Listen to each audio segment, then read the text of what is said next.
Hi guys, thanks for tuning in. I just want to go through my weekly routine, what I do on a Monday morning here in Perth in WA, Australia. I open up my charts on a Monday morning once the market's open. Usually opens about 6 o'clock, 5 o'clock in the morning here in Australia, in Perth anyway. And what I look at in the mornings and what I do, my routine, usually every week. So first thing I do is I check out what's happening in the fundamental space, or what's happening in economy, political, and sort of macro global analysis as much as possible. So there's a couple of things I look at. FOREX Factory is one of them, Zero Hedge is another, and Bloomberg. FOREX Factory is really good because it's a site you can log into. It's free. Just sign up with your email, and what happens is you can change the time zone to your specific time zone wherever you are in the world, and you can customize and filter the actual elements of FOREX Factory itself. So it's a really good site to keep abreast of all of the big economy drivers and the news that's going to happen and drive the charts fundamentally anyway for the week ahead. So when you click on FOREX Factory, refreshes, and you can check out what's happening on your day. You can tweak the filter settings here.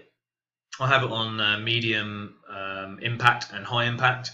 If you have it on the yellow as well, it can be quite a lot of news things that come up in FOREX Factory, and it can result in you perhaps thinking you'll never get in, or looking for the perfect time to get in on a trade, and the news can really impact you in that respect. So I always look at the medium or high impact news. I pay more attention to the high impact news, but it is worth bearing in mind medium impact news as well, which is orange, as you can see. So I've just clicked more, which opens up the week for this week, which is the 23rd of April. So yeah, as you can see, it's got a really easy layout. You can check out what's happening in the week that's coming up, which is great. And you can go down to here and you'll see all the different news and latest stories that's coming in. Now, there are things that are coming in here that are both reliable and not so reliable. Things like come from Reuters and Bloomberg and the different significant business news outlets. I would personally consider them to be slightly more reliable. However, it does also put through different brokers and individual analysts' viewpoints as well, so just be aware of that.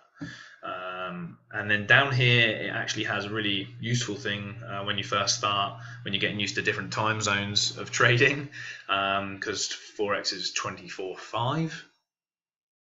It seems like a pretty long week in Perth, that's for sure.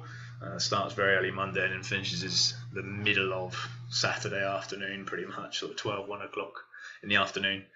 So you can see the different time zones for the individual markets, which is really useful as well. So that's FOREX Factory, really great site to use. Zero Hedge. Zero Hedge is cool because it's like a roll call of what happens throughout the day. It's delayed. I think it's delayed by about 5 minutes compared to the real quick ones like Bloomberg terminals when you really get pro. You want to spend some money.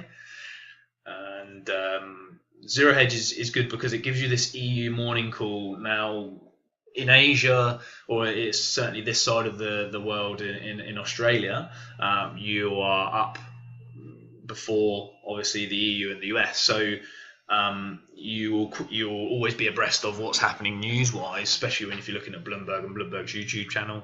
But for a wrap-up, say for instance you've not been, or you're at work, or you've not been able to grab hold of your computer or whatever, or your laptop in the morning here in Australia or anywhere in Asia, you can look at Zero Hedge and you can see the EU morning call, which is really, really good because it wraps up everything that's happened in that morning for the Asian session, I think, and then it gives you just a very unbiased, pretty much fact-based roll call of what's happened fundamentally. Has an FX or a currency section here, which is great, and it also filters through some of the geopolitical risks and drivers that happened over the weekend as well. So that's another really useful site. So as you can see, it sort of ties in with FOREX Factory of a lot of some of the different news that comes in over the day. The other one that I look at is Bloomberg. Bloomberg's really good, again, because you don't have to sign in either, but you can tweak certain little things. You look at different sections of Bloomberg, but I keep it generally on the main menu, and then I look at I tweak the different country sites, Americas, Europe, etc. And generally, what that does is it changes the role here of the news. So that's again really important. They do have some of the markets here, which is great to just keep a really quick look at. So those are the 3 sites that I use for my fundamental awareness of what's going on in the world and what's happening in the economies. In terms of the charts that I look at, I wake up on a Monday, I grab a cup of coffee, sometimes I need it, and I will load up my broker's MT4 platform. Now, I generally load blank or blankish charts first thing, and then I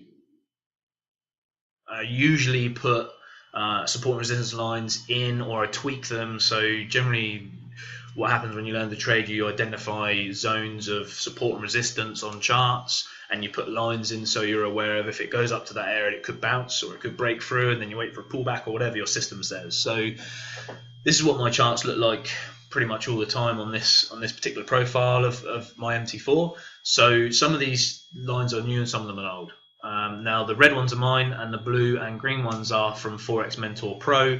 That's Mark's M2 system lines. So he puts them on weekly and daily, I think 55s. Weekly and monthly on the dailies anyway, on the daily time frame, and he does the 200s there as well, so the 200 EMAs.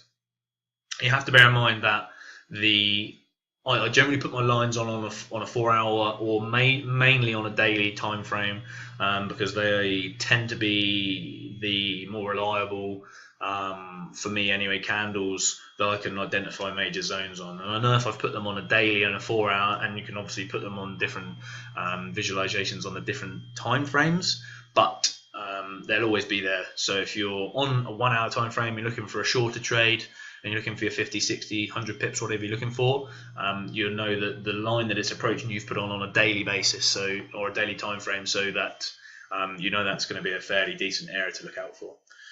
Now, on this chart I have down here, I have Jin from LCMS Traders. It's the other mentor that I look up to and use his system.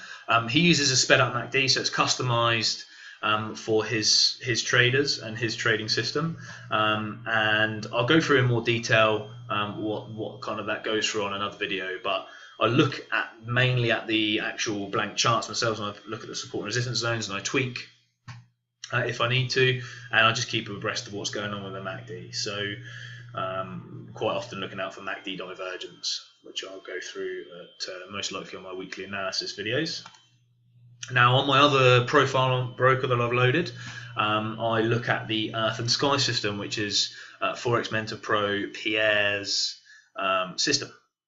Now, really great system to look at for beginners as well, because it's really clear cut his areas of interest.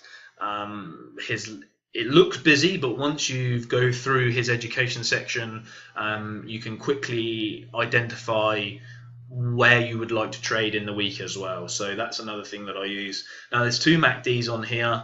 Now it's easy. This is the normal MACD or the trigger MACD. Now it's easy to put on MACD divergence on this one than sometimes it is on Jin's one, but I often use the Jin's sped up MACD to get into trades looking independently on like the triangles opening up, which is important. So those are the 2 systems that I use, that I look after. So when I open them up on a Monday morning, I put on my blank charts or blankish charts, and I put on support and resistance lines, and then I look at Earth and Sky systems for the weekly pivot points, and I look at for the EMA, the 200 EMAs, the daily 200 EMAs, and that sort of thing. I draw trend lines more so on the blank charts, but I do also put them onto blank M2, and I do also put them onto Pierre's Earth and Sky as well. So those are the things I look at. So fundamentally, first thing on a Monday, I'll look at Forex Factory, what's happening on in a week. I'll look at Zero Hedge as well throughout the day, and I'll also look at Bloomberg. And then charts wise, I open up on a Monday morning and I load blankish charts on Mark's M2 system with the LCMS MACD, and I'll identify key areas, support and resistance with my lines. I won't really draw too much over his EMAs or his 55 and 200 EMAs. And then I'll also open up Earth and Sky and I'll start to fib to find the Earth and Sky short and long zones, which I'll go through more so on the more in-depth video for Pierre's FOREX Mentor Pro system. So thanks guys, it's been a bit of a longer video than I expected, 10 odd minutes, but thanks for staying with me if you have, and I'll see you in the next video.